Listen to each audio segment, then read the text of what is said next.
പുകഴ്ചയും എല്ലാ ബഹുമാനവും യേശു ക്രിസ്തുവിന് സമർപ്പിക്കുന്നു. അതുപോലെ തന്നെ ഇവിടെ കടന്നു വന്നിരിക്കുന്ന എൻ്റെ സ്നേഹിതന്മാരായിരിക്കുന്ന ശുശ്രൂഷകന്മാർ, ഈ സ്ഥലം സഭയോട് ബന്ധപ്പെട്ട് കടന്നു വന്നിരിക്കുന്ന ദൈവമക്കൾ, ഈ ദേശത്ത് കർത്താവിന്റെ സാക്ഷികളായിരിക്കുന്ന ദേശനിവാസികളായിരിക്കുന്ന ദൈവമക്കൾ, അതുപോലെ തന്നെ ഈ ശബ്ദപരിധിക്കുള്ളിൽ ഞങ്ങളെ ശ്രമിച്ചുകൊണ്ട് നിൽക്കുന്ന ഈ ദേശത്തിലെ മാന്യരായ എല്ലാ ദേശനിവാസികൾ, അതുപോലെ തന്നെ ഈ സുവിശേഷ പ്രഘോഷണത്തിന് വേണ്ടി ഈ ഭവനത്തെ തുറന്നു തന്ന ബഹുമാന്യ കുടുംബം, അതുപോലെ ഈ സ്ഥലം സഭയുടെ ദൈവദാസനായിരിക്കുന്ന സിജു ദാനിയേൽ അവറുകൾ, അതുപോലെ അംബാസഡേഴ്സ് ഓഫ് ക്രൈസ്റ്റിന്റെ പ്രസിഡന്റ് ആയിരിക്കുന്ന പാസ്റ്റർ അനീഷ് വല്ലനെ അവറുകൾ, എല്ലാവർക്കും ഈ സമയത്ത് യേശു ക്രിസ്തുവിന്റെ നാമത്തിലുള്ള വന്ദനത്തെ അറിയിക്കുന്നു. കർത്താവ് നമ്മെ ഏവരെയും അവിടെ നിന്ന് അനുഗ്രഹിക്കട്ടെ എന്ന് ഞാൻ ആത്മാർത്ഥമായി പ്രാർത്ഥിക്കുകയാണ്. തുടർന്ന് ഒരു ചെറിയ ചിന്ത നമുക്ക് ലഭിച്ചിരിക്കുന്ന സമയത്തിന്റെ പരിധിക്കുള്ളിൽ നിങ്ങളുമായിട്ട് പങ്കുവെക്കുവാൻ ഞാൻ കർത്താവിൽ ആശ്രയിച്ച് ആഗ്രഹിക്കുകയാണ്. ലഭ്യമായിരിക്കുന്ന സമയത്തിനുള്ളിൽ വേഗത്തിൽ ഈ ചെറു സന്ദേശം നിങ്ങളുമായിട്ട് പങ്കുവെക്കുവാൻ ഞാൻ ആഗ്രഹിക്കുന്നു. ഇത്തരത്തിൽ നടക്കുന്ന മീറ്റിങ്ങുകളിലെല്ലാം ഉയർന്നു കേൾക്കുന്ന ഒരു ശബ്ദമുണ്ട്, അത് സുവിശേഷത്തിന്റെ ശബ്ദം. വിശുദ്ധ വേദപുസ്തകം പഠിക്കുമ്പോൾ സുവിശേഷം പ്രസംഗിക്കണം, ദൈവവചനം പഠിപ്പിക്കണം. ഇത് പഠിപ്പിക്കാനുള്ള സമയമല്ലാത്തത് കൊണ്ട് ഇവിടെ എന്ത് സംഭവിക്കണം? സുവിശേഷം പ്രസംഗിക്കണം. അപ്പം സുവിശേഷം പ്രസംഗിക്കുക എന്നുള്ള ദൗത്യത്തോടു കൂടിയാണ് ഈ രാത്രി ഞാൻ ഇവിടെ നിൽക്കുന്നത്. സുവിശേഷം മാത്രമേ പ്രസംഗിക്കൂ. അതിന്റെ അകത്തൊന്നും നിങ്ങൾ എന്ത് ചെയ്യരുത്, പ്രതീക്ഷിക്കരുത്. സ്തോത്രം. എത്ര പേർക്ക് സുവിശേഷം കേൾക്കാൻ ഈ രാത്രിയിൽ ആഗ്രഹമുണ്ട്? ആഗ്രഹമുള്ളവർക്കായി ഞാൻ ദൈവത്തിന് സ്തോത്രം പറയുന്നു. ആമേൻ. അല്പസമയത്ത് ചിന്തയ്ക്ക് ആധാരമായി നമുക്കൊരു വാക്യം വായിക്കാൻ. 2 തിമോത്തി അതിന്റെ 2-ാമത്തെ അധ്യായം അതിന്റെ 8-ാമത്തെ വാക്യം. നമുക്ക് എല്ലാവർക്കും വളരെ സുപരിചിതമായ ഒരു വാക്യമാണ്. 2 തിമോത്തി 2:8. ദാവീദിന്റെ സന്തതിയായി ജനിച്ച് മരിച്ചിട്ട് ഉയർത്തെഴുന്നേറ്റിരിക്കുന്ന യേശു ക്രിസ്തുവിനെ ഓർത്തുകൊള്ളുക, അതാകുന്നു എന്റെ സുവിശേഷം. മതി. അപ്പോസ്തലനായിരിക്കുന്ന പൗലോസിന്റെ അനുഗ്രഹീതമായിരിക്കുന്ന ലേഖനത്തിൽ ആലേഖനം ചെയ്തിരിക്കുന്ന അനുഗ്രഹീതമായ പദം എന്താണ്? സുവിശേഷം എന്ന് ചോദിച്ചാൽ അതിന് ഒറ്റ വാക്കിൽ തിരുവഴുത്തിൽ നിന്ന് ഒരു മറുപടി. ദാവീദിന്റെ സന്തതിയായി ജനിച്ച് മരിച്ച് അടക്കപ്പെട്ട് ഉയർത്തെഴുന്നേറ്റ യേശു ക്രിസ്തുവിനെ ഓർത്തുകൊള്ളുവീൻ, അതാകുന്നു ഞങ്ങളുടെ സുവിശേഷം. ഈ വാക്യത്തിന്റെ വിശകലനത്തിലേക്ക് ഞാൻ പ്രവേശിക്കാൻ ആഗ്രഹിക്കുന്നില്ല. സുവിശേഷം എന്ന ഒറ്റ പദത്തിൽ മാത്രം ഊന്നി ചില കാര്യങ്ങൾ നിങ്ങളുമായി പങ്കുവെക്കുകയാണ്. എന്താണ് സുവിശേഷം? സുവിശേഷം എന്ന് പറഞ്ഞാൽ ഇംഗ്ലീഷിൽ അവിടെ പരിഭാഷപ്പെടുത്തിയിരിക്കുന്നത് ഗോസ്പൽ എന്നാണ്. എന്നാൽ ഈ വേദപുസ്തകം പുതിയ നിയമത്തിൽ എഴുതിയിരിക്കുന്ന അതിന്റെ മൂലഭാഷയിൽ നാം അതിനെ പരിശോധിച്ചാൽ ഇവാങ്കിലിയോൻ എന്നൊരു പദം, നിങ്ങളോട് മാത്രമാണ് സംസാരം, ഇവാങ്കിലിയോൻ എന്നൊരു പദം നമുക്ക് കാണാൻ കഴിയും. ആ പദത്തിന്റെ അർത്ഥം എന്താണെന്ന് അറിയാമോ? ആ പദത്തിന്റെ അർത്ഥം വിളംബരം ചെയ്യുക. എന്താ? വിളംബരം ചെയ്യുക. അപ്പൊ സുവിശേഷം എന്താണ്? വിളംബരം ചെയ്യുക എന്നാണ് ആ പദത്തിന്റെ അർത്ഥം. എന്തുകൊണ്ടാണ് ഇങ്ങനെ ഒരു പദം അവിടെ ഉപയോഗിച്ചിരിക്കുന്നത്? നമുക്കൊക്കെ അറിയാം, ഒരു 50 or 60 വർഷത്തിനു മുൻപ് നമ്മുടെ ചലച്ചിത്രങ്ങളിലൊക്കെ സർവ്വസാധാരണമായി നാം കണ്ടുകൊണ്ടിരുന്ന ഒരു ദൃശ്യമുണ്ട്. അതെന്താണ്? ആളുകൾ താമസിക്കുന്ന തെരുക്കോണിലേക്ക് വലിയ പെരുമ്പറ മുഴക്കി രാജാവിന്റെ ഭൃത്യന്മാർ വന്ന് ചില കാര്യങ്ങളൊക്കെ വിളിച്ചു പറയുന്ന സീനൊക്കെ നമ്മൾ കണ്ടിട്ടുണ്ട്. മനസ്സിലായോ? ആ കാര്യത്തെയാണ് ഇവിടെ എന്ത് ചെയ്യാണ്? വിളംബരം ചെയ്യുക എന്ന് പറയും. ഞാൻ അല്പം കൂടെ വ്യക്തമായി നിങ്ങൾക്ക് മനസ്സിലാകുന്ന രീതിയിൽ അതിനെ ഒന്ന് വിശകലനം ചെയ്യാം. പുരാതന കാലഘട്ടത്തിൽ രാജാക്കന്മാർ അവരുടെ പ്രജകളോട് സംവദിക്കുവാൻ, ഇന്ന് നമ്മുടെ മുഖ്യമന്ത്രി ഉപയോഗിക്കുന്ന എന്താണ്? ഇന്ന് നമ്മുടെ മുഖ്യമന്ത്രി ഉപയോഗിക്കുന്ന വാർത്താ സമ്മേളനങ്ങൾ വിളിച്ചു കൂട്ടുകയാണ്.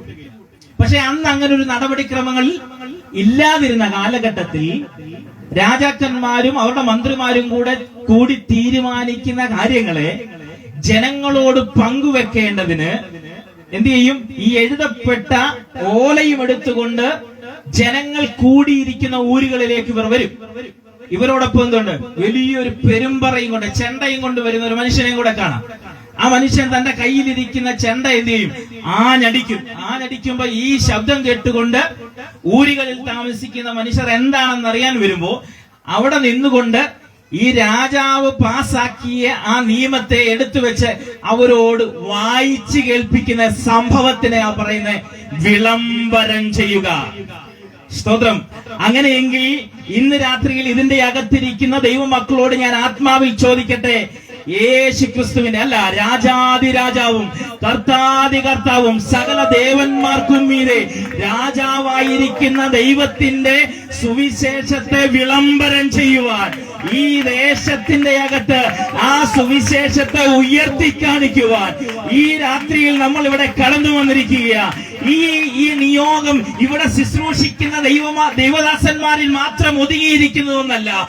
ഞാൻ ആത്മാവിൽ ഈ ദേശത്തോട് ഈ പ്രാരംഭ നിമിഷം പറയട്ടെ, ഇന്നലകളിൽ ഇതിന്റെ അകത്തുനിന്ന് സുവിശേഷ സന്ദേശത്തിനു വേണ്ടി ദൈവം ചിലരെ വേർതിരിച്ചെങ്കിൽ ഈ കാലഘട്ടത്തിൽ ആത്മാവിൽ ചിലരെ ഇതിന്റെ അകത്തുനിന്ന് പരിശുദ്ധാത്മാവ് പുറത്തു കൊണ്ടുവരുന്ന കാലഘട്ടമാണെന്ന് ഈ രാത്രി ഇതിന്റെ അകത്തിരിക്കുന്ന ദൈവമക്കളോട് ഞാൻ ആത്മാവിൽ നൂത് പറയുകയാ. ഇന്നലകളിൽ അടച്ചു കളഞ്ഞതിന് മുഴുവനും, സുവിശേഷത്തിന്റെ വാതിലുകളെ അടച്ചു കളഞ്ഞ മുഴുവനും ഈ രാത്രി പരിശുദ്ധാത്മാവ് തിരിച്ചു പിടിക്കുകയാ. ആത്മാവിൽ സ്വീകരിക്കുന്നവർക്ക് ഞാൻ സ്തോത്രം പറയുന്നു. ഹല്ലേലൂയ. ആത്മാവിൽ ഇതിന്റെ അകത്ത് സ്വീകരിക്കുന്നവർക്ക് ഞാൻ സ്തോത്രം പറയുന്നു. നിങ്ങൾ ഇതുവരെ കണ്ടിട്ടില്ലാത്ത ഒരു ചലനം, നിങ്ങൾ ഇതുവരെ തിരിച്ചറിയാത്ത ഒരു ചലനം ഈ ദേശത്തിന്റെ അകത്ത്, ഈ കുടുംബങ്ങളുടെ അകത്ത് പരിശുദ്ധാത്മാവ് ചെയ്യുവാൻ പോകുകയാ.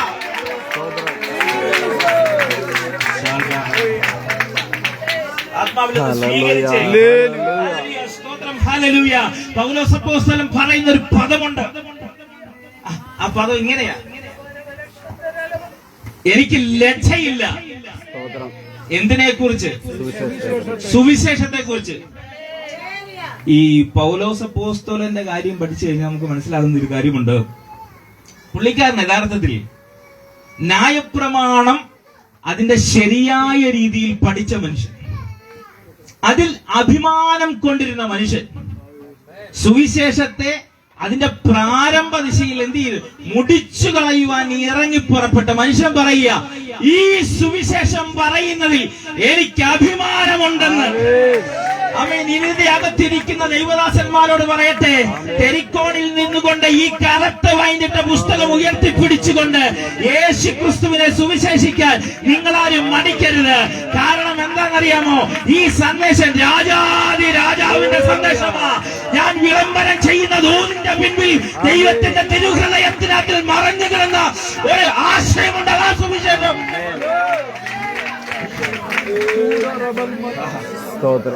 സ്തോത്രം. അടിക്കാൻ ഒരുപക്ഷെ ആളുകൾ വരുമായിരിക്കും, കൊല്ലാൻ ആളുകൾ വരുമായിരിക്കും, കൊന്ന ചരിത്രങ്ങളുണ്ട്, കുടുംബങ്ങൾ നശിപ്പിച്ച ചരിത്രമുണ്ട്. പക്ഷെ ഇതിന്റെ പിൻപിലൊന്നും ഭയപ്പെടാതെ നിൽക്കാൻ ഞങ്ങളെ പ്രേരിപ്പിക്കുന്നതൊന്നുണ്ട്.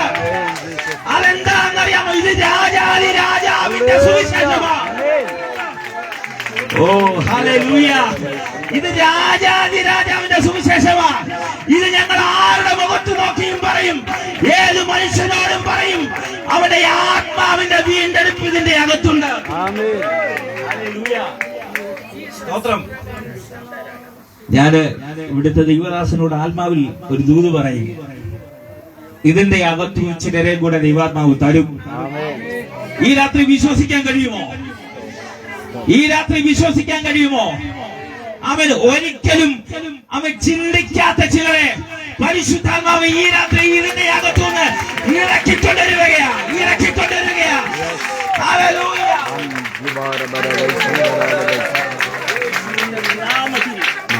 യേശു ക്രിസ്തുവിന്റെ അധികാരമുള്ള നാമത്തിൽ സംഭവിക്കുന്നതിനായി സ്തോത്രം. ഹല്ലേലൂയ.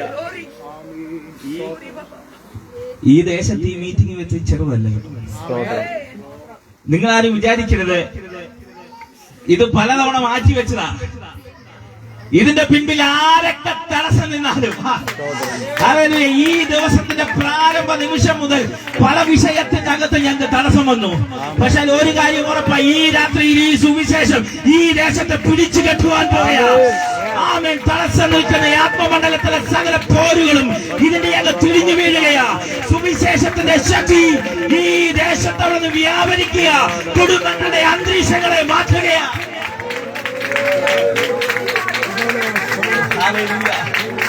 പൗലോസ് അപ്പോസ്തലൻ പറയുന്ന ഒരു പദമുണ്ട്, ഏതു മനുഷ്യനെയും ക്രിസ്തുവിൽ തികഞ്ഞവനാക്കി നിർത്തേണ്ടതിന്. ഏതു മനുഷ്യനോടും പറയാൻ ഈ രാത്രി ചിലവരുടെ മേൽ ധൈര്യത്തെ പകരുകയാ. ആത്മാവിൽ ചിലരോട് പറയുവാനുള്ള ആത്മീക ധൈര്യം പരിശുദ്ധാത്മാവ് പകരുകയായി.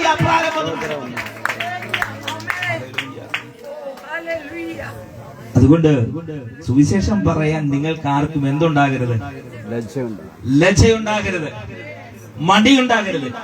ഇതിന്റെ അകത്തിരിക്കുന്ന ദൈവമക്കളോട് പറയട്ടെ, സുവിശേഷം പറയുക എന്ന് പറഞ്ഞാൽ ഞങ്ങളുടെ പരിപാടി മാത്രമല്ല. ആരൊക്കെ രക്ഷിക്കപ്പെട്ടോ, ആരൊക്കെ കർത്താവിനെ അറിഞ്ഞോ, അവരുടെ എല്ലാവരുടെ മേലുള്ള നിയോഗമാ സുവിശേഷം പറയുക എന്നുള്ളത്. അതിന്റെ അകത്തുനിന്ന് ആർക്കും മാറി നിൽക്കുവാൻ അവകാശമില്ല. ആമേൻ. നീ എത്ര ഉയർന്ന ജോലി ചെയ്യുന്നയാളായാലും താഴ്ന്ന ജോലി ചെയ്യുന്നയാളായാലും എത്ര സാധാരണ ജോലി ചെയ്യുന്നയാളായാലും അവിടൊക്കെ സുവിശേഷം പറയാൻ ഒരാളെ കിട്ടും. ഈ രാത്രിയിൽ അങ്ങനെ ഒരു തീരുമാനമെടുക്കുന്ന ആരെങ്കിലും ഇതിന്റെ അകത്തുണ്ടോ? സുവിശേഷത്തിന്റെ ആത്മാവ് ചിലരുടെ ഹൃദയങ്ങളെ ഈ രാത്രിയിൽ തുറക്കട്ടെ. അങ്ങനെ തുറക്കട്ടെ. ആമേൻ. നിങ്ങൾ നിൽക്കുന്നിടത്ത്, നിങ്ങൾ കണ്ടുമുട്ടുന്നിടത്ത് നിങ്ങളുടെ കൂട്ടുകാരോട് കർത്താവിന്റെ മഹത്വമുള്ള സുവിശേഷം പങ്കുവെക്കുവാൻ ചിലരുടെ ഹൃദയങ്ങളെ ഈ രാത്രി പരിശുദ്ധാത്മാവ് ഓപ്പൺ ചെയ്യുന്നു. ആമേൻ.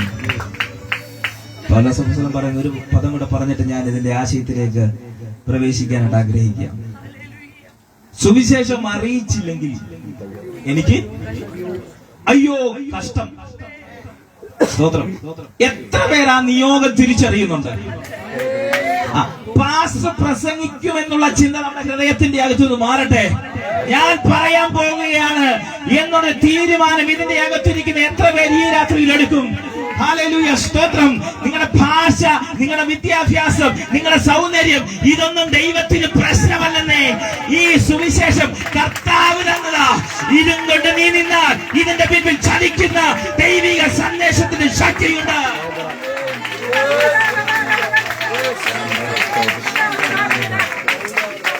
ഹല്ലേലൂയ, ഹല്ലേലൂയ, സ്തോത്രം. ഒറ്റ കാര്യം കൂടെ പറഞ്ഞ് ഞാൻ ഇവിടെ വിടുക. റോമർക്കെഴുതിയ ലേഖനം വായിക്കുമ്പോ പൗലോസ് പറയുന്ന ഒരു കാര്യമുണ്ട്, ഞാൻ യെരൂശലേം തുടങ്ങി ഇതുല്യ ദേശം വരെ ഞാൻ എന്ത് ചെയ്തു? കർത്താവിന്റെ സുവിശേഷം പ്രസംഗിച്ചു. സ്തോത്രം. ഭൂമിയുടെ അറ്റത്തോളം പോകാനാണ് കർത്താവ് നമ്മളോട് പറഞ്ഞത്. നമ്മൾ നമ്മുടെ ചുറ്റുപാടും കാണുന്നവരോടെങ്കിലും സുവിശേഷം പറയാൻ പഠിച്ചു. സ്തോത്രം. ആ തീരുമാനം നിങ്ങളുടെ ഹൃദയത്തിന്റെ അകത്തുണ്ടാകട്ടെ. ആ തീരുമാനം നിങ്ങളുടെ അകത്തുനിന്ന് പുറത്തു വരട്ടെ. അവൻ ചില വിശ്വാസികളെ, ചില ആത്മാക്കളെ നിങ്ങളിൽ നിന്ന് പരിശുദ്ധാത്മാവ് പുറത്തു കൊണ്ടുവരട്ടെ. അവൻ സുവിശേഷത്തിന്റെ നിയോഗത്തിന്റെ കൈമാറ്റം ഈ രാത്രി പരിശുദ്ധാത്മാവാണെന്ന് വീണ്ടും നിങ്ങളുടെ മേലോട് പകരുകയാണ്. സ്തോത്രം. ഹല്ലേലൂയ. എന്താണ് സുവിശേഷം എന്ന് വളരെ ലളിതമായി ഞാൻ നിങ്ങളോട് പറയാം. എന്താണ് സുവിശേഷം? മുമ്പേ വായിച്ചതുപോലെ ദാവീദിന്റെ സന്തതിയായി ജനിച്ചു മരിച്ച് അടക്കപ്പെട്ട് ഉയർത്തെഴുന്നേറ്റ യേശു ക്രിസ്തുവിനെ ഓർത്തുകൊള്ളുവീൻ, അതാകുന്നു സുവിശേഷം. എന്താ സുവിശേഷം? ഒരു വ്യക്തിയാണ്. സുവിശേഷം എന്തല്ല? ഒരാശയമല്ല. സുവിശേഷം ഏതെങ്കിലും ഒരു കഥയല്ല. സുവിശേഷം എന്താണ്? സുവിശേഷം ഒരു വ്യക്തിയാണ്. അപ്പൊ നമ്മൾ സുവിശേഷം പറയുക എന്ന് പറഞ്ഞാൽ യേശുക്രിസ്തു എന്ന സുവിശേഷത്തിന്റെ പിൻപിലുള്ള വ്യക്തിത്വത്തെ മറ്റൊരാളുമായി പങ്കുവെക്കുകയാണ്. അല്ല, അല്പം കൂടെ വ്യക്തമായി പറഞ്ഞാൽ പരിചയപ്പെടുത്തുകയാണ്. അങ്ങനെ സുവിശേഷം പരിചയപ്പെടുത്താൻ ഈ രാത്രി തീരുമാനിക്കാൻ കഴിയുമോ? ആമേൻ, നമ്മുടെ ഒരു ആത്മാർത്ഥ സുഹൃത്തും നമ്മൾ ഒരുമിച്ച് ഇങ്ങനെ നടന്നു പോകുമ്പോൾ ഓപ്പോസിറ്റ് സൈഡിൽ നിന്ന് നമ്മുടെ ഒരു കൂട്ടുകാരൻ വരുന്നു എന്ന് നമ്മൾ വിചാരിച്ചാൽ ആ കൂട്ടുകാരനോട് കണ്ട് കുശലങ്ങളൊക്കെ സംസാരിച്ച് കഴിഞ്ഞിട്ട് ഇതാരാ കൂടെ ഉള്ളതെന്ന് ചോദിക്കുമ്പോൾ നമ്മൾ വളരെ കാര്യമായി പറയും, എന്റെ ആത്മാർത്ഥമായ സ്നേഹിതനാ എന്ന് നമ്മൾ പരിചയപ്പെടുത്താറില്ലേ?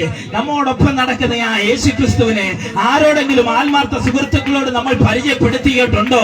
ഇല്ലെങ്കിൽ ഈ രാത്രി ഒരു തീരുമാനമെടുക്കണം. എന്നോടൊപ്പം ഇരിക്കാമെന്ന് പറഞ്ഞ എന്നോടൊപ്പമുള്ള ആത്മാർത്ഥ സുഹൃത്തായ യേശുക്രിസ്തുവിനെ പരിചയപ്പെടുത്തുവാനുള്ള തീരുമാനം ഈ രാത്രി നിങ്ങൾ എടുത്തു.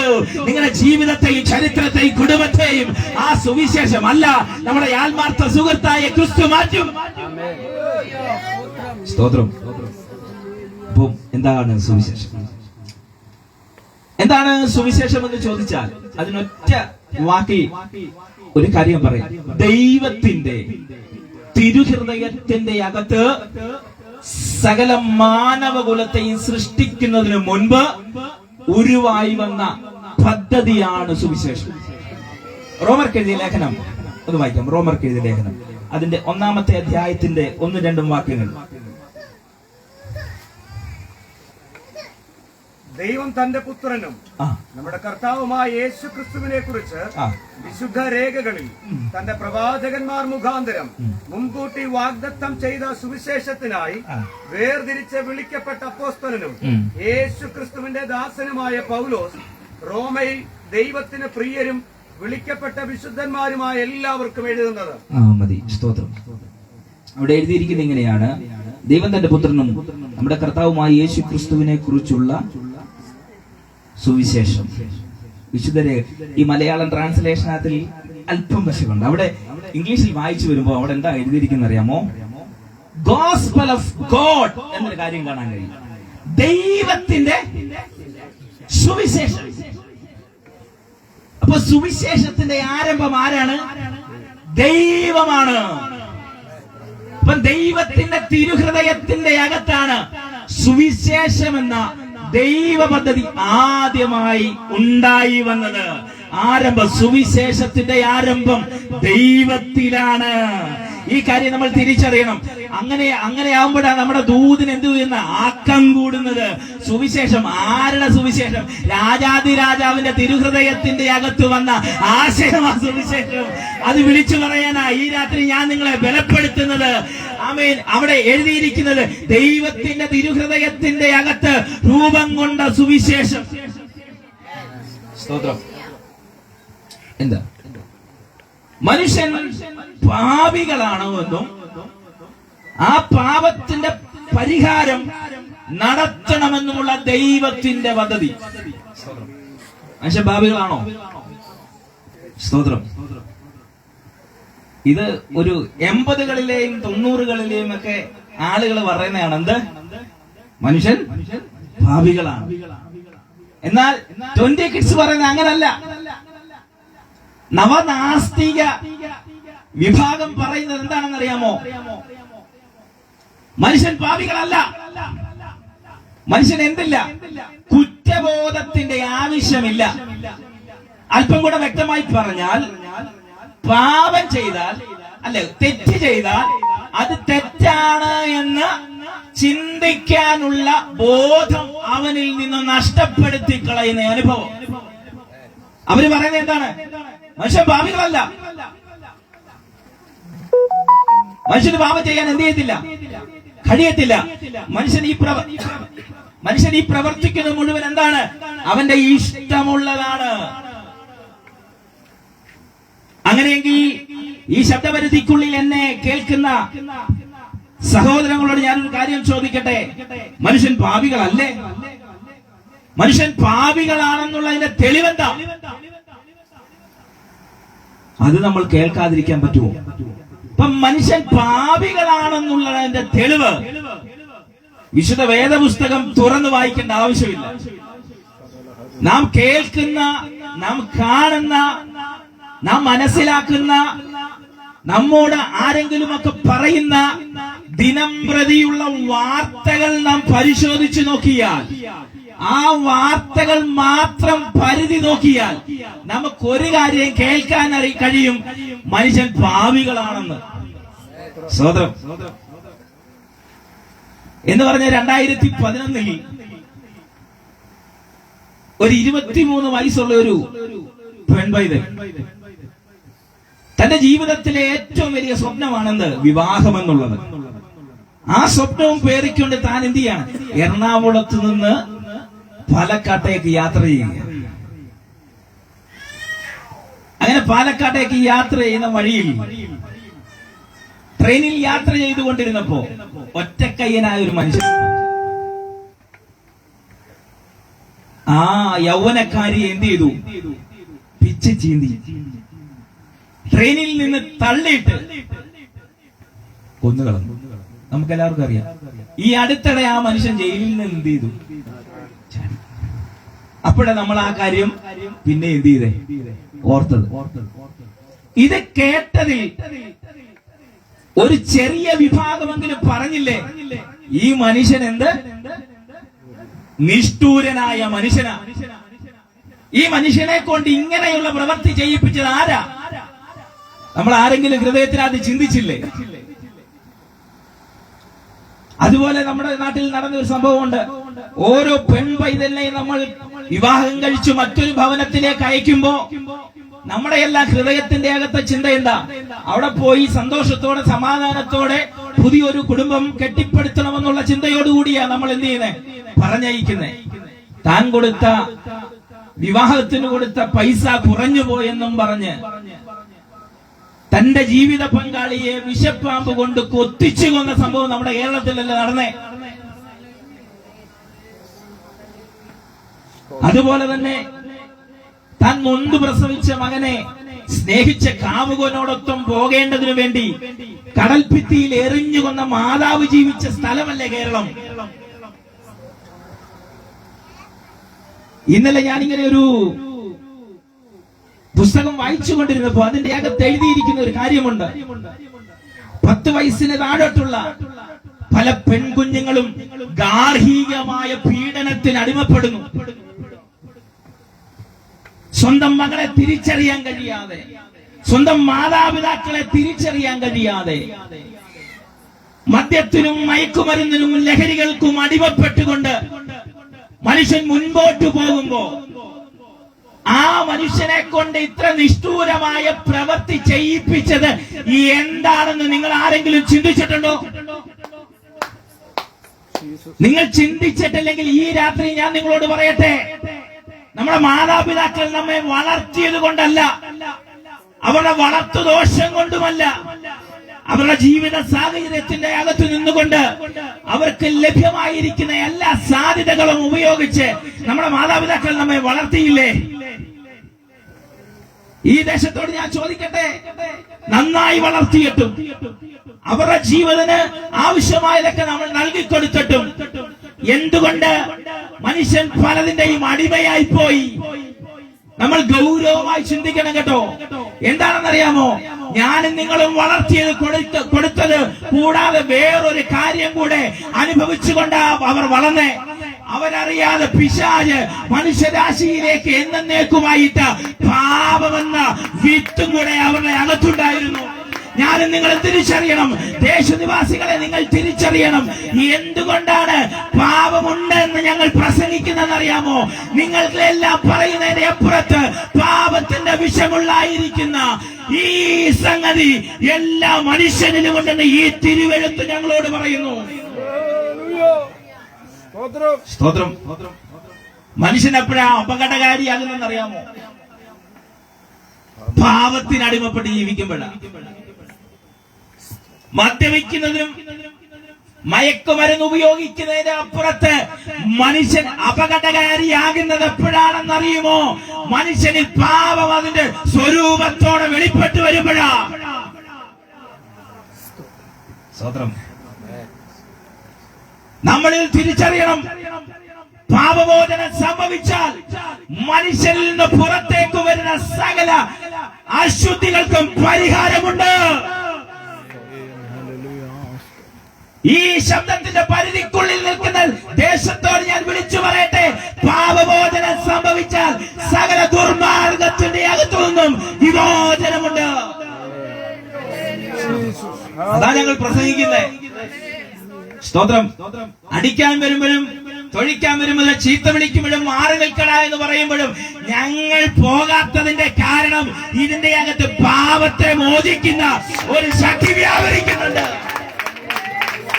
ഹല്ലേലൂയ. സ്തോത്രം. അപ്പൊ മനുഷ്യൻ പാപിയാണോ? മനുഷ്യൻ പാപിയാ. എത്രയല്ല എന്ന് പറഞ്ഞാലും നന്മ ചെയ്യണമെന്ന് മനുഷ്യന്റെ ഹൃദയത്തിന്റെ അകത്ത് ആഗ്രഹമുണ്ട്. പക്ഷെ ഇച്ഛിക്കാത്ത തിന്മ അവനിൽ നിന്ന് പുറത്തു വരുന്നുണ്ട്.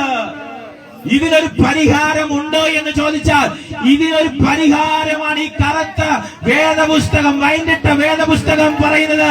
പാപത്തിനൊരു മോചനമുണ്ട്, പാപത്തിനൊരു പരിഹാരമുണ്ട്.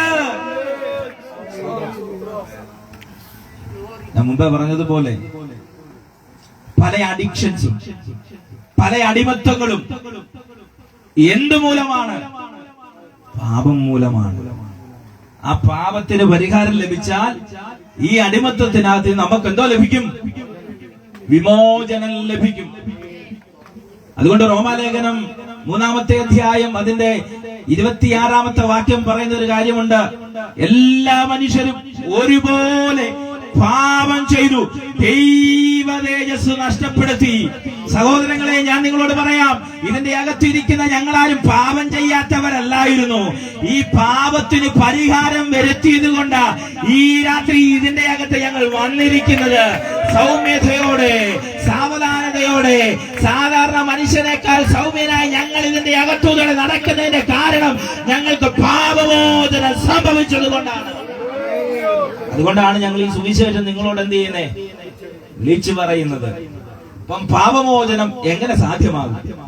പാപമോചനം സാധ്യമാകേണ്ടതിനു വേണ്ടി നമുക്ക് ഒത്തിരി മാർഗങ്ങളും ഒത്തിരി വഴികളും ഒന്നും ഇല്ല കേട്ടോ. ഞാൻ മുമ്പേ പറഞ്ഞ പോലെ സുവിശേഷം എന്താണ്? ഒരു വ്യക്തിയാ.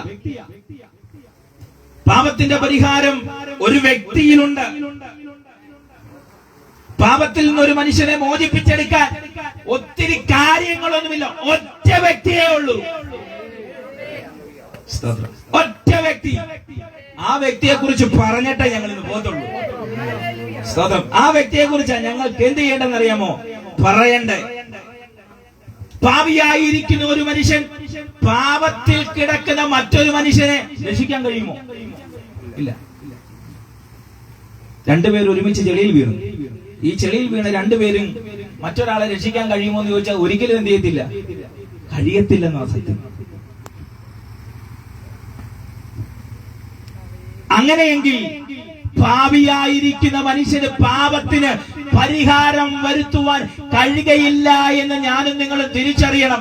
നമ്മൾ നടത്തുന്നതായ ഒരു പ്രവൃത്തിക്കും നമ്മൾ നടത്തുന്നതായ ഒരു കാര്യത്തിനും നമ്മുടെ പാപത്തെ പരിഹരിക്കുവാൻ കഴിയത്തില്ല.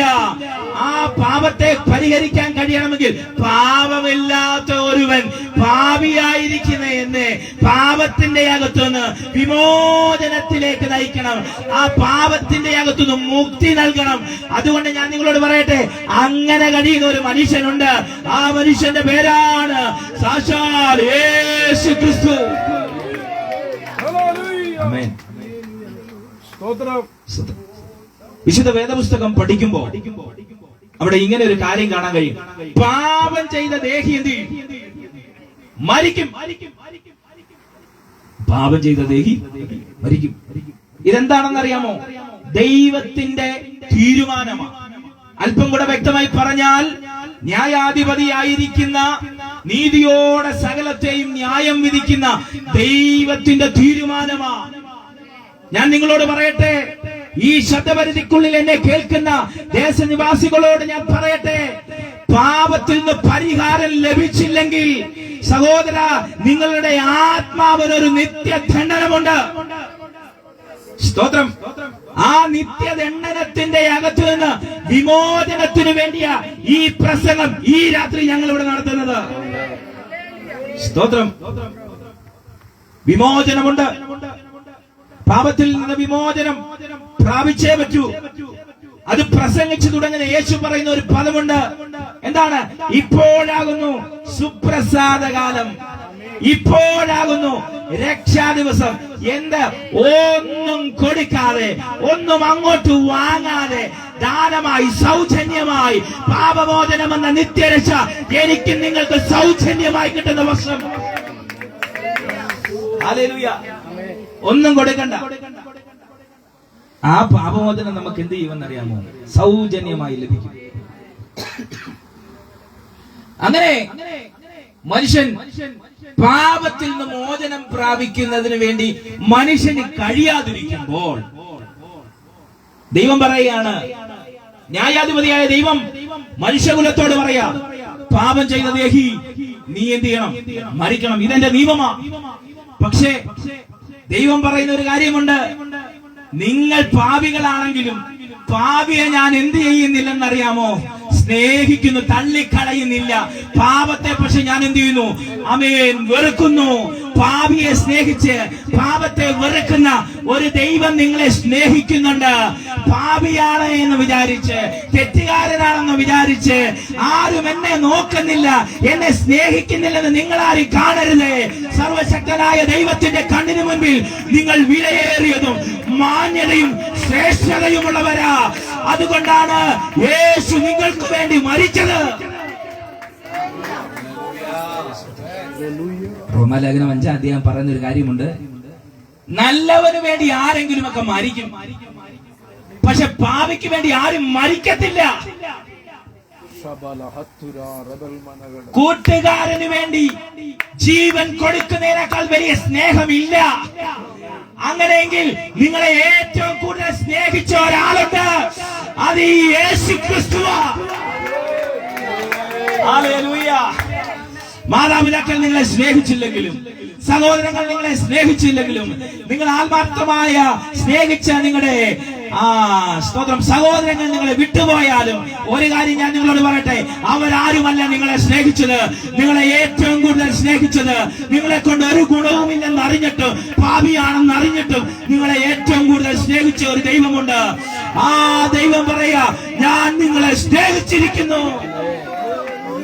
ദൈവം സ്നേഹിച്ചെന്നുള്ളതിന് എന്താ തെളിവ്? ദൈവം സ്നേഹിച്ചു എന്നതിന് എന്താ തെളിവ്? ഒറ്റ തെളിവേ ഉള്ളൂ, ദൈവം നമുക്ക് വേണ്ടി മരിച്ചു. മരിക്കുന്ന സ്നേഹത്തിന്റെ തെളിവാണ്. 2025 വർഷങ്ങൾക്ക് മുമ്പ് യേശു പറഞ്ഞ കാര്യമാ, മരിക്കുന്നത് സ്നേഹത്തിന്റെ തെളിവാണ്. ദേശമേ, ഞാൻ നിങ്ങളോട് പറയട്ടെ, യേശു നിങ്ങൾക്ക് വേണ്ടി മരിച്ചു. യേശു നിങ്ങളെ സ്നേഹിക്കുന്നു. നിങ്ങളെ സ്നേഹിക്കുന്നു. സന്തോഷത്തോടെ പറയണം കേട്ടോ.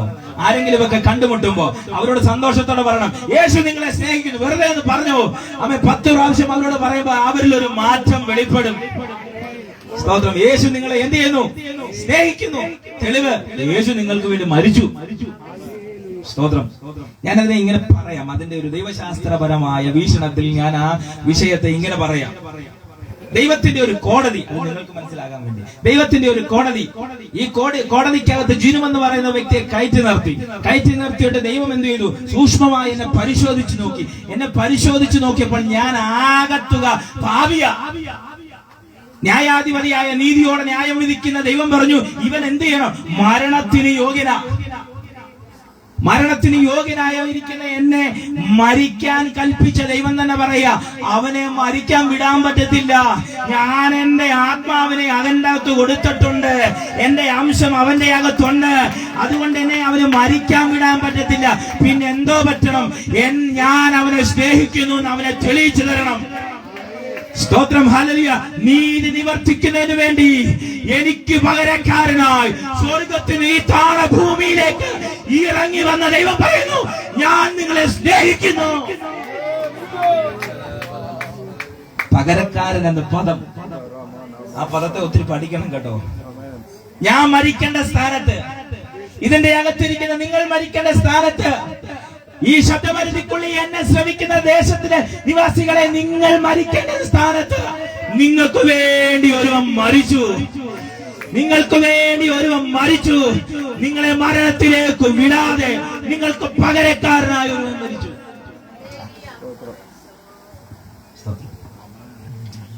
ഒരാളെ മരണശിക്ഷയ്ക്ക് വേണ്ടി വിധിച്ചു.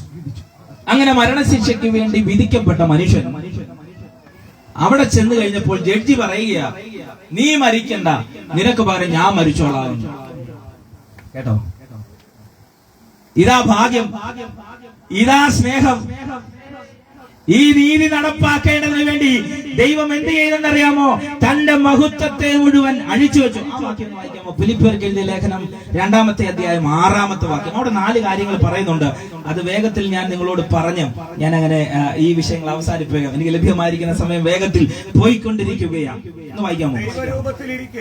ദൈവരൂപത്തിലിരിക്കെ ദൈവത്തോടുള്ള സമത്വം മുറുകെ പിടിച്ചുകൊള്ളണം എന്ന് വിചാരിക്കാതെ ദാസരൂപമെടുത്ത് മനുഷ്യ സാദൃശ്യത്തിലായി തന്നെത്താൻ ഒഴിച്ച് വേഷത്തിൽ മനുഷ്യനായി വിളങ്ങി. മതി. എന്തൊക്കെയാ പറയുന്നത്? ദാസരൂപത്തിലായി, സമത്വം മുറുകെ പിടിക്കാതെ, മനുഷ്യ സാദൃശ്യത്തിലായി, വേഷത്തിൽ മനുഷ്യനായി തന്നെത്താൻ താഴ്ത്തി. എന്തിനു വേണ്ടി? എന്നെയും നിങ്ങളെ പോലെ ആകാൻ ദൈവം എന്ത് ചെയ്തു? സാധാരണ ഒരു മനുഷ്യനെ പോലെ എന്റെ വേഷം ധരിച്ച് ഈ ഭൂമിയിലേക്ക് ഇറങ്ങി വന്നു. അതാ ഞാൻ മുമ്പേ പറഞ്ഞത്, ഇത്ര വലിയ സ്നേഹം നിങ്ങൾ ഒരിടത്തും കണ്ടിട്ടില്ല സഹോദര. നിങ്ങളെ പോലെ ആയിത്തീരുവാൻ, നിങ്ങൾക്ക് വേണ്ടി വില നൽകുവാൻ, നിങ്ങളെ സ്നേഹിക്കുന്നുവെന്ന് പറയാൻ തന്റെ മഹത്വത്തെ മുഴുവൻ അഴിച്ചു വെച്ച് ഈ ഭൂമിയിലേക്ക് ഇറങ്ങി വന്നു ദൈവം. മനുഷ്യന് പാപത്തിന്റെ പരിഹാരം ചെയ്യുവാൻ കഴിയത്തില്ല. മനുഷ്യന് പാപത്തിന്റെ പരിഹാരം നടത്തുവാൻ കഴിയത്തില്ല. അതിനാർക്ക് മാത്രമേ കഴിയത്തുള്ളൂ? പാപമില്ലാത്തവന് മാത്രമേ കഴിയത്തുള്ളൂ. പാപമില്ലാത്തവൻ എനിക്കും നിങ്ങൾക്കും വേണ്ടി ഈ ഭൂമിയിലേക്ക് പാപത്തിന്റെ സാദൃശ്യത്തിൽ ഇറങ്ങി വന്നു. റോമാലേഖനം 8-ാം 4-ാമത്തെ വാക്യം, 4-5 വാക്യങ്ങൾ വായിക്കുമ്പോ അവിടെ എഴുതിയിരിക്കും പാപജഡത്തിന്റെ സാദൃശ്യം. പാപജഡത്തിന്റെ പാപിയായിരിക്കുന്ന എനിക്ക് വേണ്ടി മനുഷ്യൻ എന്ത് ചെയ്തു? ദൈവം എന്ത് ചെയ്തു? മനുഷ്യനായി ഈ ഭൂമിയിലേക്ക് ഇറങ്ങി വന്നു.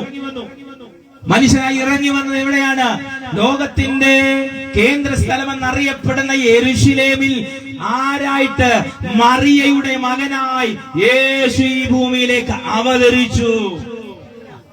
സ്തോത്രം. യേശു എന്തിനു വേണ്ടിയാ ഈ ഭൂമിയിലേക്ക് വന്നതെന്ന് എന്നോടോ നിങ്ങളോടോ ഒരു ചോദ്യം ചോദിച്ചാൽ എനിക്ക് നിങ്ങൾക്ക് ഒറ്റ ഉത്തരവേ പറയാൻ പറ്റത്തുള്ളൂ. എനിക്ക് വേണ്ടി മാത്രമാ. സ്തോത്രം. എനിക്ക് വേണ്ടി മാത്രമാ യേശു ഈ ഭൂമിയിലേക്ക് മറിയയുടെ ഉദര കടമെടുത്ത് എന്ത് ചെയ്തു? ഈ ഭൂമിയിലേക്ക് എന്നെയും നിങ്ങളെ പോലെ ഈ ഭൂമിയിലേക്ക് കടന്നു വന്നു. ഞാനതിനെ വിശകലനം ചെയ്യുന്നില്ല. 30 വർഷം അമ്മയപ്പന്മാർക്ക് അടങ്ങി ജീവിച്ചു, കീഴ്പ്പെട്ട് ജീവിച്ചു. 30-ാമത്തെ വയസ്സിൽ തന്നിലുള്ള ദൈവിക നിയോഗത്തെ പുറത്തു വെളിപ്പെടുത്തിക്കൊണ്ട് എന്ത് ചെയ്യുകയാ? യേശു പരസ്യ ശുശ്രൂഷ ചെയ്യുകയാ. അങ്ങനെ പരസ്യ ശുശ്രൂഷ ചെയ്തു വരുന്ന യേശുവിനെ നോക്കിക്കൊണ്ട് യേശുവിന്റെ മുൻഗാമി എന്ന് പറയാൻ കഴിയുന്ന യോഹന്നാൻ സ്നാപകൻ പറയുന്നു, ഇതാ നിങ്ങൾ നോക്ക്, ലോകത്തിന്റെ പാപത്തെ ചുമക്കുന്ന ദൈവത്തിന്റെ കുഞ്ഞാട്. ആ യഹൂദന്മാരോട് പറയാ, നിങ്ങൾ എല്ലാവരും അങ്ങോട്ട് നോക്കിക്കേ, ഒരു മനുഷ്യൻ അവിടെ നിന്ന് നടന്നു വരുന്നു. ആ മനുഷ്യനിൽ ഞാൻ ആത്മാവിൽ ഒരു കാഴ്ച കാണുന്നു. സകല മനുഷ്യന്റെയും പാപം അവന്റെ മേൽ ചുമത്തപ്പെട്ടിരിക്കുന്നു. സകല മനുഷ്യന്റെയും പാപം അവന്റെ മേൽ ചുമത്തപ്പെട്ടു. നമ്മളെല്ലാവരും സഭയിൽ വായിക്കുന്ന ഒരു വാക്യമുണ്ട്, അത് യെശയ്യാ പ്രവചനത്തിനകത്തെ വാക്യം. എന്താണ്? നമ്മുടെ സകലരുടെ അകൃത്യം അവന്റെ മേൽ ചുമത്തി. സ്തോത്രം. എന്റെയും നിങ്ങളുടെയും പാപത്തെ എന്ത് ചെയ്തു? ദൈവം അവന്റെ മേൽ ചുമത്തി. എങ്ങനെ പാപത്തിന്റെ അകത്തുനിന്ന് പരിഹാരം കിട്ടിയെന്നറിയാമോ? യേശു ജനിച്ച് ഈ ഭൂമിയിൽ 33 തിരുവയസ്സ് വരെ ജീവിച്ചിരുന്നപ്പോൾ എന്ത് സംഭവിച്ചു? എന്റെയും നിങ്ങളുടെയും പാപത്തെ യേശുവിന്റെ ശരീരത്തിൽ നമുക്ക് വേണ്ടി ചുമന്നു. ആ യേശുവിനെ കണ്ടുകൊണ്ട് യോഹന്നാൻ സ്നാപകൻ പറയുന്ന, ഇതാ ലോകത്തിന്റെ പാപത്തെ ചുമക്കുന്ന ദൈവത്തിന്റെ കുഞ്ഞാട്. സ്നേഹിതരെ, സഹോദരങ്ങളെ, നിങ്ങളുടെ പാപത്തെ ചുമന്നുകൊണ്ട് യേശു നടന്നു വരുന്നു. അവൻ നിങ്ങളുടെ പാപത്തെ ചുമക്കുകയാ. ഒന്ന് രണ്ട് വാക്കുകളുടെ വായിപ്പിക്കണമെന്നുണ്ട്. സമയം എന്റെ മുൻപിൽ വേഗത്തിൽ പോകുന്നത് കൊണ്ട് ഞാനിങ്ങനെ പറയാം. നമ്മുടെ സകല മനുഷ്യന്റെ ഈ പാപത്തെ ചുമന്നുകൊണ്ട് യേശു കാൽവരി ക്രൂശിൽ കയറി. ആമേൻ, ആമേൻ. എന്ത് ചെയ്തു? മൂന്നാണിമേൽ തൂക്കപ്പെട്ടു. അവന്റെ പുറം ഉഴവുചാല് പോൽ കീറി. അങ്ങനെ യേശു മരിച്ചു, അടക്കപ്പെട്ടു, മൂന്നാം നാൾ ഉയർത്തെഴുന്നേറ്റു. എന്നിട്ട് എന്നോടും നിങ്ങളോടും പറയുന്ന ഒരു പദമുണ്ട്. ആമേൻ. നിങ്ങൾ ഇനിയും എന്ത് ചെയ്യണം? എന്നിൽ വിശ്വസിക്കുന്നതിന് പാപമോചനമുണ്ട്. ഇനി നിങ്ങൾ എന്ത് ചെയ്യണം? ജീവന്റെ പുതുക്കത്തിന്റെ അകത്ത് നടക്കണം. ഹല്ലേലൂയ. അപ്പം വെറുതെ കർത്താവ് പറഞ്ഞല്ല, എന്റെയും നിങ്ങളുടെയും പാപത്തെ കർത്താവ് ചുമന്ന് അതിൽ പരിഹാരം വരുത്തിയിട്ട് പറയാ, മക്കളെ നിങ്ങൾ സ്വാതന്ത്ര്യവരാ, പാപത്തിൽ നിന്ന് നിങ്ങൾക്ക് മോചനം ഞാൻ തന്നു കഴിഞ്ഞു. എന്താ നിങ്ങൾ വിശ്വസിക്കേണ്ടേ? നിങ്ങൾ വിശ്വസിക്കേണ്ട ഒറ്റ കാര്യം, യേശു എന്റെ പാപത്തെ തന്റെ ശരീരത്തിൽ വഹിച്ചു, ക്രൂശിന്മേൽ അതിന് വിമോചനം നൽകി. ഇത് നിങ്ങൾ വിശ്വസിച്ച പാപമോചനം ലഭിക്കും. സ്തോത്രം. ഇത് സുവിശേഷമാകട്ടോ. ഇതിന്റെ അപ്പുറത്ത് എനിക്കൊന്നും നിങ്ങളോട് പറയാനില്ല. ഈ ദേശത്തോട് ഞാൻ പറയട്ടെ, നിങ്ങളെല്ലാവരും കേട്ടോണം. ഇത് വിളംബരം ചെയ്യാനാണ് ഞങ്ങളെ ഇവിടെ അയച്ചത്. യേശു നിങ്ങളുടെ സകലരുടെയും പാപത്തെ ചുമന്നു, ക്രൂശിന്മേൽ വെച്ച് പരിഹാരം വരുത്തി. വരുത്തുമെന്നല്ല, വരുത്തിയേക്കാവെന്നല്ല, ഇനി എപ്പോഴെങ്കിലും സംഭവിക്കാമെന്നല്ല, സംഭവിച്ചു കഴിഞ്ഞു. നിങ്ങൾക്കത് വിശ്വസിക്കാൻ കഴിയുമോ? നിങ്ങൾക്കത് വിശ്വസിക്കാൻ കഴിയുമോ? നിങ്ങൾക്കത് വിശ്വസിക്കാൻ കഴിയുമോ? പാപമോചനം സാധ്യമാണ്. സ്തോത്രം. ഈ തൊണ്ട പൊട്ട് ഞങ്ങൾ ഈ പ്രസംഗിക്കുന്നതിന്റെ ഉദ്ദേശം വളരെ നിസാരമാണ്. നിങ്ങൾ വിശ്വസിച്ചോ? ദൈവം നിങ്ങൾക്ക് പാപത്തിന്റെ അകത്തു നിന്നൊരു മോചനം തരും. സ്തോത്രം. പാപ മനുഷ്യനിലേക്ക് വന്നപ്പോ എന്തൊക്കെ സംഭവിച്ചെന്നറിയാമോ? നമ്മുടെ മനുഷ്യന്റെ മഹത്വം നഷ്ടപ്പെട്ടു പോയി.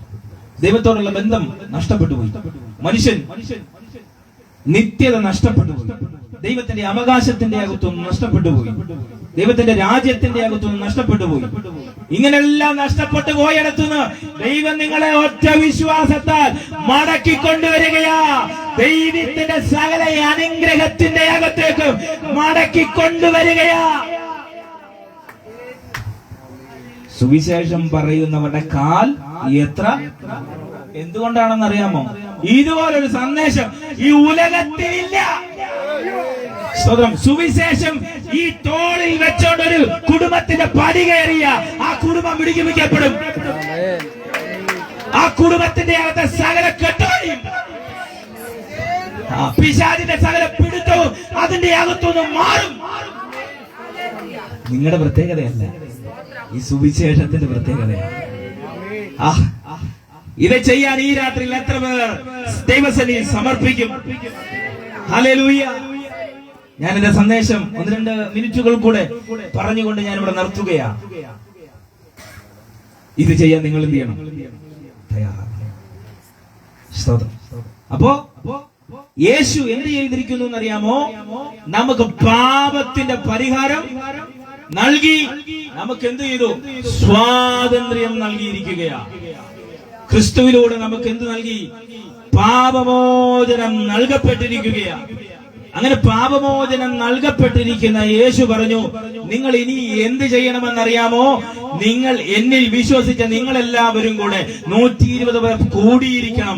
എവിടെ കൂടിയിരിക്കണം? മാളികയുടെ മുറിയിൽ കൂടിയിരിക്കണം. ആ കൂടിയിരുന്നവരുടെ മേൽ ഒരു കാര്യം പറഞ്ഞു, നിങ്ങൾ കാത്തിരിക്കുന്ന വാഗ്ദത്തത്തിന്റെ പരിശുദ്ധാത്മാവിനെ ഞാൻ നിങ്ങളുടെ മേലേക്ക് അയക്കും. ഈ ആത്മാവിനെ കിട്ടാതെ നിങ്ങൾ എന്ത് ചെയ്യരുത്? സുവിശേഷവുമായി പുറത്തിറങ്ങരുത്. സുവിശേഷം പറയുന്ന ഓരോ വ്യക്തിയും തിരിച്ചറിയേണ്ട മറ്റൊരു കാര്യം, ഈ സുവിശേഷം പറയണമെങ്കിൽ നിങ്ങൾ വെറുതെ പറയുന്നതല്ല, നിങ്ങളുടെ അകത്തൊരു പരിശുദ്ധാത്മാവ് വേണം. ആ ആത്മാവിനെ കിട്ടിയവർ എന്തു ചെയ്തെന്നറിയാമോ? ആമേൻ. ഒരുമിച്ച് കൂടി നിന്ന് അവിടെ നടുവിൽ പത്രോസ് എഴുന്നേറ്റ് നിന്ന് യഹൂദ പുരുഷന്മാരെ നോക്കിക്കൊണ്ട് ഇങ്ങനെ പറഞ്ഞു, ഇന്നലകളിൽ നിങ്ങൾ കൊന്ന യേശു ക്രിസ്തു ജീവിച്ചിരിക്കുന്നു.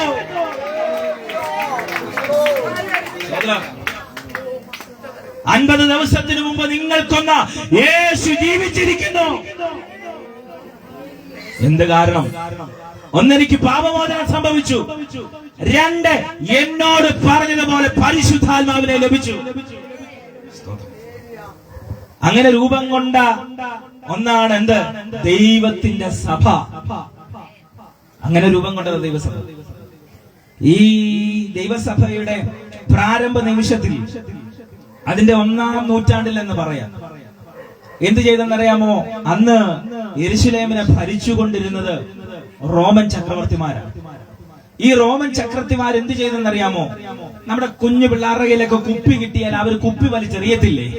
എറിയുന്നത് പോലെ ചരിത്രത്തിന്റെ നാളുകളിൽ ഇരുമ്പ് ഭരണകൂടം എന്നറിയപ്പെടുന്ന റോമൻ ഭരണാധികാരികൾ ഈ സുവിശേഷത്തെ വാരി എറിഞ്ഞു. പൊട്ടിപ്പോകട്ടെന്നും പറഞ്ഞ്, നശിച്ചു പോകട്ടെന്നും പറഞ്ഞ്, ഇനിയും ഒരിക്കലും ഇത് പുറത്തു വരരുതെന്നും പറഞ്ഞ് നശിപ്പിച്ചു കളയാൻ എറിഞ്ഞതാ. ഇതെന്ത് ചെയ്തെന്നറിയാമോ? പൊട്ടിച്ചിതറി ദേശങ്ങളിലേക്ക് വീണു, പൊട്ടിച്ചിതറി ഭൂഖണ്ഡങ്ങളിലേക്ക് വീണു, പൊട്ടിച്ചിതറി സ്ഥലങ്ങളിൽ വീണു, പൊട്ടിച്ചിതറി കുടുംബങ്ങളുടെ അകത്ത് വീണു. അങ്ങനെ വീണ കുടുംബങ്ങളുടെ യാഗം മാറ്റപ്പെട്ടു. അങ്ങനെ ഇരുന്ന രാജ്യം സുവിശേഷത്താൽ ഇളകി മറിയപ്പെട്ടു. ഈ രാത്രി ആ സുവിശേഷം പറയാൻ ഇതിന്റെ അകത്ത് എത്ര പേർ ആഗ്രഹിക്കുന്നുണ്ട്?